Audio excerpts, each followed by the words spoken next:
नमस्कार, मी ऋषी देसाई. सुवर्ण कोकण सामर्थ्य महाराष्ट्राच्या विशेष कार्यक्रमात आपलं स्वागत.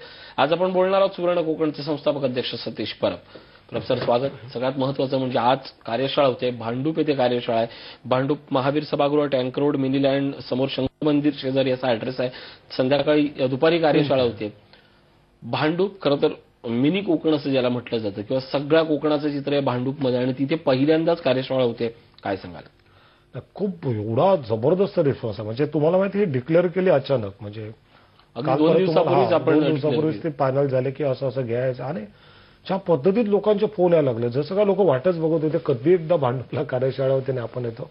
आणि आता झाल्या कसं माहिती ऋषी, लोकांना ती श्रीमंती समजायला लागली की केवढा प्रचंड पैसा या आणि कोकणातल्या लोकांसाठी किती महत्वाचे आहे हे सुवर्ण कोकण. कारण ज्या पद्धतीत आम्ही गेल्या महिनाभर आल्याबद्दल बोलतो होतो, हळदीबद्दल बोलतो होतो की तुम्ही मुंबईत नोकरी धंदा करून सुद्धा फक्त गावी 15-20 दिवस जाऊन, महिनाभर जाऊन, तरीही इथे राहून तुम्ही कशा पद्धतीत लाखो रुपये शाश्वत म्हणजे तुम्हाला सांगतो ऋषी, ह्या उद्योगासाठी भांडवल अगदी तुटपुंज 10-15 हजार रुपये भांडवल खूप झालं. तुमच्याकडे 5-10 गुंठा जमीन असेल तरी खूप झाली.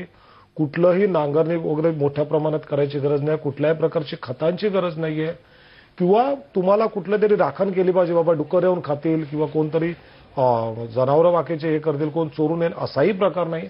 आणि कोकणवासियांसाठी खूप काम महत्वाचं आहे. तर ज्यावेळेस प्रत्येकाकडे आंब्याची बाग आहे, कलमाची, काजूची बाग आहे आणि ह्या बागेमध्ये जे गवत उगवतं ना ते काढायला हजारो रुपयाचा खर्च येतो. 40 ते 50 हजार रुपये तुम्हाला खर्च किमान पकडा. आणि त्यानंतर समजा तुम्ही नाही काढला तर उन्हाळ्यात त्याला आग लागण्याचं प्रमाण आणि पुरीच्या पुरी बाग भस्मसात होण्याचं प्रमाण असतं. पण ज्यावेळेस तुम्ही हळद लागवड करताना तिथे कुठल्याही प्रकारचं गवत उगवत नाही. आणि सगळ्यात महत्वाचं, एकरी जर तुम्ही 20-25 हजार रुपये तुटपुंजा जरी खर्च पकडला तरी मिळणारं उत्पन्न हे किमान 7 ते 8 लाखाच्या खाली घरात असतं ऋषी. जर तुम्ही प्रोसेस केलात, काही केलं. कारण तुम्ही एक विचार करा की एका झाडाला एक जे आपण रोप लावतो, कारण ह्याची पद्धत कशी आहे की पोर्ट्रेट ट्रे मध्ये तुम्ही घरच्या घरी त्याची लागवड करता आणि बियाणं पण कमी का लागतं. जर तुम्ही पारंपरिक पद्धतीने जाता ऋषी तर तुम्हाला एका एकरसाठी किमान 80,000 ते 1 लाखापर्यंत बियाणं लागतं. पण ह्या प्रकारामध्ये फक्त 10,000चं लागतं, 10 ते 15,000, जास्तीत जास्त 20,000. मग एवढा फरक का होतोय? तर पारंपरिक पद्धतीत काय केलं जातं, जेव्हा तो कंदम असतं ना आल्याचं, ज्याला आपण ओली हळद बोलतो, त्याचा तो खोड आहे ना, जसं जसं ते लावलं जातं. ह्याच्यात तसं नाही करत. ह्याच्यात काय करतात, आल्याचं जे पूर्ण पेर असतं त्या एकाला किमान 10-12 डोळे असतात. आपण तेवढाच भाग फक्त कापतो आणि त्या पोर्ट्रेटमध्ये, म्हणजे जे ते माती नसते, एक जे कोकोपीट असतं त्यावर आपण ते लावतो आणि घरच्या घरी आपण झारीने पाणी घालत असतो. आणि त्यामुळे होतं का, अतिशय कमी जागेत, म्हणजे 1000 स्क्वेअर फूटच्या जागेत 1 गुंठा जमिनीत तुम्ही 1 एकर क्षेत्रफळाला लागतील एवढी रोपं लावू शकता अतिशय कमी पाण्यात. त्यानंतर जेव्हा पाऊस येतो तेव्हा तुम्ही जेव्हा वाफे किंवा हे बनवता तेव्हा ती फक्त झाडं नेऊन लावायची असतात तिकडे. त्याच्या पलीकडे तुम्हाला काही करायचं नसतं. तुम्ही परत मुंबईला या, नोकरी करा, काही कुठे तुमचे दुसरे जॉब असतील ते करा आणि फक्त मात्र पुढच्या वर्षी तुम्ही फेब्रुवारी मार्च मध्ये जा. का तर ते आलेलं जे हळदीचे जे कंद आहेत ते काढा, हार्वेस्टिंग करा आणि विका आणि जे पैसे भेटतील लाखो रुपये ते घरी आणा. म्हणजे कुठलाही जास्त ताण नाही, कुठलंही जास्त श्रम नाही, फक्त अतिशय कमी पैशात शाश्वत श्रीमंत देणारं जसं आलं आणि हळद हा जो प्रकार आहे, त्याचप्रमाणे असंख्य अजून काही व्यवसाय आहेत. मग ते शेळीपालन असेल, कुक्कुटपालन असेल, मत्स्यपालन असेल, त्यातून मिळणारा पैसा किती शाश्वत आहे, किती प्रचंड आहे. आणि तो जर प्रत्येकाला आत्मसात करायचा असेल तर प्रत्येकाने काय केलं पाहिजे. आज तुम्हाला सांगतो, या सुवर्ण कोकणच्या माध्यमातून डॉक्टर असतील, वकील असतील, इंजिनियर असतील, बिल्डर्स असतील, मोठमोठे व्यावसायिक उद्योजक या व्यवसायात येतात. पण खरी गरज आहे सामान्य चाकरमान्याने, सामान्य शेतकऱ्याने या प्रवाहात यायची. त्यांनीही ही श्रीमंती आत्मसात केली पाहिजे, त्यांच्याही कुटुंबाचा आर्थिक स्तर उंचावला पाहिजे. तर मला वाटतं सुवर्ण कोकणचा खरा उद्दिष्ट साध्य होईल. नक्कीच सुवर्ण कोकणचं खरं उद्दिष्ट साध्य होईल. अशा पद्धतीचा विचार आपण जेव्हा करतो किंवा अशा कार्यशाळा किती महत्वाच्या असतात की आपल्याला ज्या मर्यादांमध्ये आपण अडकून पडलोय की छोटासा पगार, छोटीशी नोकरी आणि गावी न जाई येणं, या सगळ्या गोष्टी शक्य होऊ शकतात आणि त्याची उत्तरं आज भांडूपमध्ये मिळतील का? हो नक्की ऋषी. अपेक्षित गोष्टी, छोट्या गोष्टी, छोटा पगार, पहिला गोष्ट म्हणजे छोटा विचार हा सगळा पहिला दूर केला पाहिजे. आणि आपण गावी का जास्त जात नाही, कारण आपण अफोर्ड करत नाही. 10-20-30 हजारामध्ये तुम्ही 4 वेळा गावी काय जाणार, कारण तुमचे सगळे EMI आणि हे करून तुमच्या हातात तर काहीच राहत नाही. आपण गणपतीला किंवा इथे जातो ते कसे जातो, काय जातो ते प्रत्येकाला माहित आहे. मग जो परत आपण इतर धंद्याकडे वळत नाही, नोकरी करताना सुद्धा आपण कुठेतरी पार्ट टाइम, कुठेतरी कॉम्प्युटर ऑपरेटर किंवा डीटीपी ऑपरेटर अशी फालतू कामं शोधण्यापेक्षा जर आपल्या मातीमध्ये परत गेलो आणि तिथे जर ही श्रीमंतीची लागवड जर आपण केली तर मला वाटतं आपण आपला गावी जाण्याचा जो ओघ आहे ना तो वाढेल. कारण आपल्याला प्रत्येक वेळी समजत जाईल की मी इथे नोकरी करून जे वर्षाला 4-5 लाख कमवतो ना तेच मी 2 महिने जरी शेती केली ना तरी मी शाश्वत 5-6 लाख कमवेन. ह्याचा अनुभव जेव्हा प्रत्येक चाकरमानी घेईल, जेव्हा ह्याचा अनुभव महाराष्ट्रातला जेव्हा प्रत्येक शेतकरी देईल ना, मला वाटलं कुठलाही तरुण नोकरी धंद्याच्या निमित्तानं शहराकडे धाव घेणार नाही, की शहराकडे धाव घेणार नाही. आणि याच्यासाठी अगदी ज्याला कालपर्यंत तो नाकं मोडत होता, तो शेळीपालन आणि कुक्कुटपालनासारखे त्याच्या घरचे, त्याच्या आईनं, त्याच्या आजीनं केलेले व्यवसाय हे तरुणाने पुन्हा शांतपणे पाहिलं तर ती श्रीमंती त्याला मिळेल. हो नक्की भेटेल. कसं आहे माहिती आहे, फक्त त्याच्यात नवीन तंत्रज्ञानाची तुम्हाला सांगड घातली पाहिजे ऋषी. की आजवर आपण फक्त शेळ्या बाळगत होतो की जाऊन चरत मुक्त संचार पद्धतीने आपण जे करत होतो ना, तर तसं नाही. आपला कंट्रोल पाहिजे. आपल्याला समजलं पाहिजे की माझी शेळी कोणत्या जातीचा चारा खाते, तिच्यामध्ये प्रोटीन्स किती आहेत, तिच्यात तिला कॅल्शियम तिला भेटेल का, तिचे वजन वाढ होईल का, हा झाला पहिला भाग. दुसरी गोष्ट की तिच्या आजारावर मी कसं नियंत्रण करेन किंवा तिला आजार होऊच नये म्हणून अशा कोणत्या लसी आहेत ज्या मला टोचल्या पाहिजेत, मला तिला किती चारा दिला पाहिजे, कशा पद्धतीत दिला पाहिजे. ज्यावेळेस मी नवीन शेळ्या आणतो धंदा सुरू करताना तेव्हा मला नक्की काय काळजी घ्यायची आहे. ह्या सगळ्या गोष्टी जोपर्यंत आपण समजून घेत नाही आणि त्याची अंमलबजावणी करत नाही ना, तोपर्यंत शेळीपालन म्हणा किंवा कुठलाही व्यवसाय म्हणा आपल्याला त्याच्यात यश मिळणं खूप मुश्किलच. आणि म्हणून सुवर्ण कोकणच्या कार्यशाळेत सांगितलं जातं की प्रत्येक व्यवसायातली श्रीमंती जशी शाश्वत आहे ना, त्याच्या अडचणी सुद्धा शाश्वत आहेत.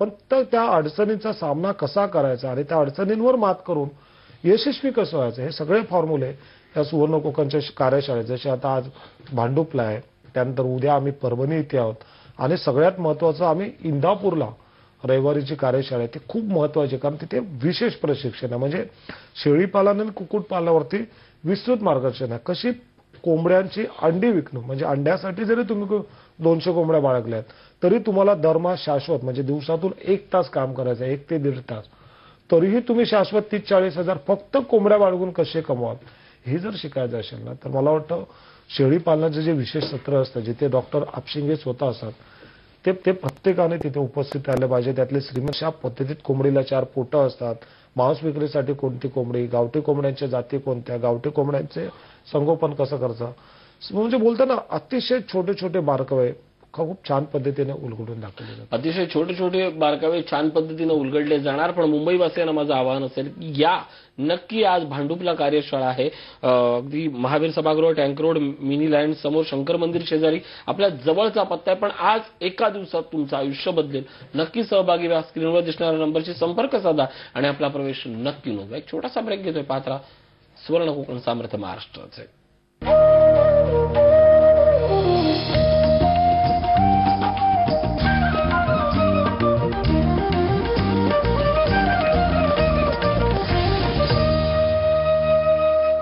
काही उदाहरणं दाखल काय सांगाल आपण?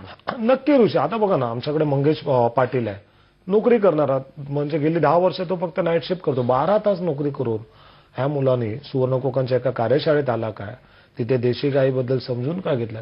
आज मला वाटतं वडगाव विरारच्या पुढे तिथे 7 एकरमध्ये शेती करतोय ना. आज सगळ्या प्रकारचा भाजीपाला घेतोय, देशी गायच्या शेळ्या घुमवतोय, तो विविध प्रकारचे ते औषधं बनवतोय, प्रोडक्ट्स बनवतोय, ते विकतोय. आज जो 40-50-45 हजार पगार आहे ना, त्याच्या दुपटीने तो त्या शेतीत कमवतोय. तीच गोष्ट सतीश ज्या गोष्ट आहे दहिसरमध्ये, पालघरमध्ये बिल्डरचं काम करणार आहे. आज त्यांचा वैभववाडीमध्ये 40 गायींचा प्रोजेक्ट आहे. कितीतरी असंख्य उदाहरणं आहेत. प्रसन्नजित सिंग सोनवणे, मुंबईतला, पुण्याचा 12वीतला मुलगा आज 4-5 हजार कोंबड्यांची पिल्लं बाळगतोय. अभिजित देवकर असतील, निकेत दलाल असतील, किती उदाहरणं द्यायची. महाराष्ट्रातल्या प्रत्येक जिल्ह्यात तुम्हाला, मी तर म्हणून प्रत्येक तालुक्यात तुम्हाला अशी उदाहरणं म्हणजे कितीतरी संख्येने सापडतील. सो त्यामुळे उदाहरणं खूप आहेत. आपण आता काय करायचं ना ते ठरवलं पाहिजे प्रत्येकाने. नक्कीच आपण आता काय केलं पाहिजे ते ठरवलं पाहिजे. आणि काय केलं पाहिजे या प्रश्नाचं उत्तर पैसे खर्च करण्यापेक्षा एक मोफत कार्यशाळा तुमचं आयुष्य बदलेल. काय सांगाल? नक्की. कारण इथे तुम्हाला काय खर्च तर करायचा नाही. तुम्ही बघा तर ना, स्वतःमध्ये ते सुप्त शक्ती दडली आहे, तिची तरी जाणीव करून घ्या. कसे इतर आपले कोकणातले बांधव, आपले महाराष्ट्रातले बांधव प्रचंड पैसा कमवतात आणि तो किती सोपा आहे, शाश्वत आणि अल्प कालावधीत आपण कमवू शकतो हे बघा. आणि शेवटी काय माहिती आहे, दुसरा पर्याय पण नाही ना ऋषी. कारण असा कुठला धंदा आहे की तो कमीत कमीत पैशात कमीत कमीत वेळेत आणि आपल्या असलेल्या उपलब्ध भौगोलिक साधनांमध्ये आपण एवढा कमवू शकतो, जिथे कुठलं शिक्षणाची अट नाही, की तिथे कुठे स्त्री पुरुष येत नाही, जिथे कुठे वयाची अट नाही. म्हणजे 12-16 वर्षाची मुलंही तो व्यवसाय उभा करू शकतात नाही, 75-80 वर्षाचे आजोबा पण करू शकतात. आणि कुठलीच आडबंधनं नसताना फक्त त्याच्याकडे एक बोलताना पूर्वग्रह दूषित एक त्या व्यवसायात पैसा भेटत नाही किंवा तो व्यवसाय म्हणजे फक्त ज्याला काहीच नाही त्याने अशा ज्या गैरसमजुतीतून ज्या श्रीमंतीकडे आपण आजपर्यंत जे दुर्लक्ष केलं ना, आज खरी गरज आहे त्याच मातेतून श्रीमंती आत्मसात करण्याची. आणि म्हणून ह्या कार्यशाळा खूप महत्वाच्या असतात. नक्कीच. आणि या सगळ्याच्या निमित्तानं आपण हेच आवाहन करतोय की आज होणारी भांडूपची कार्यशाळा असेल, उद्या इंदापूरची असेल किंवा परभणीची असेल, या सगळ्या कार्यशाळेत तुम्ही एकदा फोन कॉल करा. नेमकं काय विचारलं जाणार आहे, सांगलं जाणार आहे त्याबद्दल माहिती करून घ्या आणि आपला प्रवेश नक्की नोंदवा. एक छोटासा ब्रेक घेतोय. पात्र सुवर्ण कोकण सामर्थ्य महाराष्ट्राचे.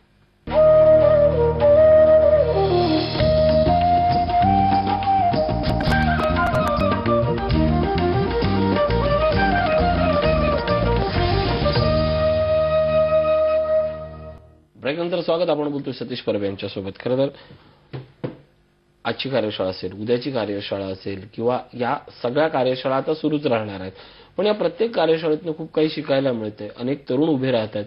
पहिल्यांदा मुद्दा होता की पैसा या प्रश्नाचं देखील उत्तर या कार्यशाळेत मिळते. इन्व्हेस्ट करणारी माणसं आहेत, पण त्या सगळ्यासाठी कार्यशाळेत येणं, डीव्हीडीचा अभ्यास करणं, अभ्यास दौरे पाहणं हे किती महत्वाचं आहे? अरे खूप महत्वाचं आहे. कसं आहे माहिती, इथे आपण इतर कमवतात किंवा इतरांना भेटलं आपणही बघूया अवस्थेत येऊ नका.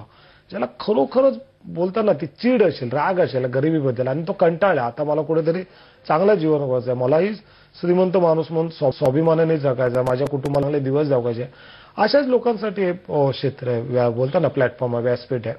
आणि म्हणून बोलतो की तुम्हाला जर खरोखरच जिंकायचं असेल ना तरच उतरा. आणि जर अशा पद्धतीने उतरायचं ना तर पूर्व तयारने उतरावं लागतं ऋषी.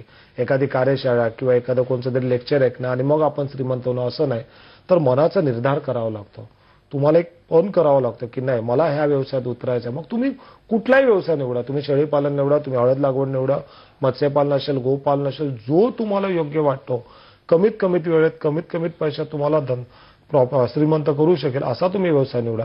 पण एकदा काय तो निवडला ना ऋषी का तुम्हाला त्या 4-5 टप्प्यातून जावंच लागतं. पहिला टप्पा असतो ही तुमची मोफत कार्यशाळा. इथे तुम्ही स्वतःला तयार करता, इथे थिंकिंग प्रोसेस चालू जाते की मीही काहीतरी करू शकतो, मलाही काहीतरी केलं पाहिजे. आतला आपला स्वाभिमान जागा होतो की नाही मी खूप दिवस असाच राहिलो पण आता मी नाही, आता मी सगळं बदलणार आहे. आणि इथे एकदा तुम्ही निर्धार केलात की मला हा व्यवसाय सुरू करायचा असला तर त्या व्यवसायाची डीव्हीडी किमान 2 वेळा तुम्ही बघितली पाहिजे.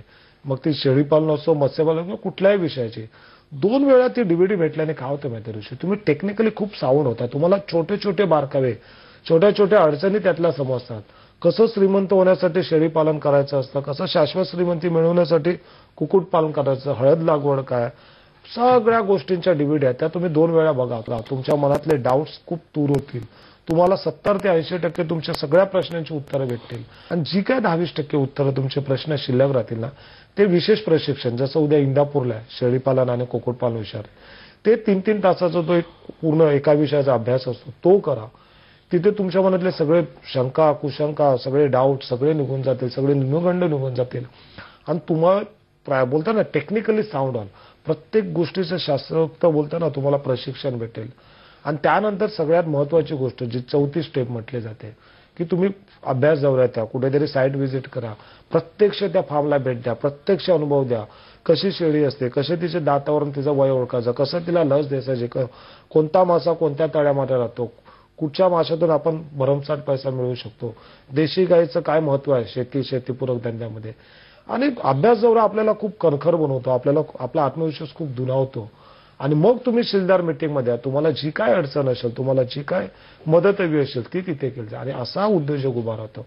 आणि म्हणून ज्याची खरोखरच तयारी नाही 4 टप्प्यातून जायचे, कारण हे 4 टप्पे पूर्ण करायला किमान महिन्याभराचा वेळ लागतो ऋषी.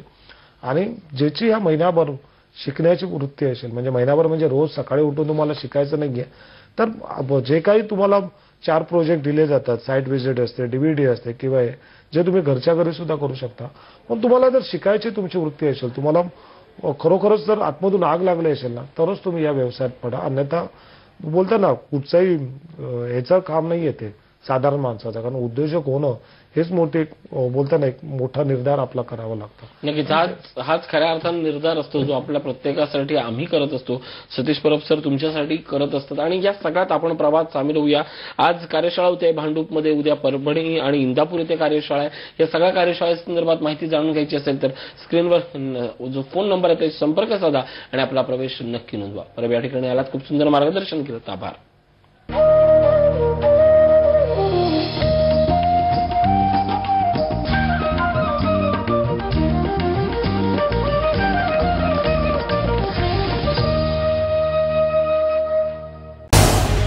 झी 24 तास रहा एक पाऊल पुढे.